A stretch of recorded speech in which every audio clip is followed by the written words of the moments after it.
তুষ উড়ে যায়, ধান বা চাল কখনো পড়ে না। যদি কেউ ঈশ্বরের ব্যবস্থা না মানে সে হলো দুষ্ট, আর সে কি হবে? সেই বায়ুতাড়িত তুষের ন্যায় সে উড়ে যাবে। তারপরে 5 পদে, এই জন্য দুষ্টগণ বিচারে দাঁড়াইবে না, পাপীরা ধার্মিকদের মণ্ডলীতে দাঁড়াইবে না, কারণ সদাপ্রভু ধার্মিকগণের পথ জানেন, কিন্তু দুষ্টদের পথ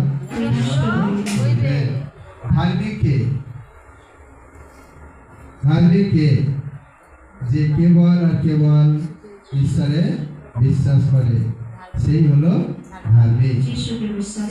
হালেলুয়া। কারণ কি আমরা আমাদের ধার্মিকতা দিয়ে পরিত্রাণ পাইনি। আমরা যখনই যিশুকে বিশ্বাস করি আমরা ধার্মিক গণিত হয়। কে ধার্মিক বলে গণিত করে? ঈশ্বর।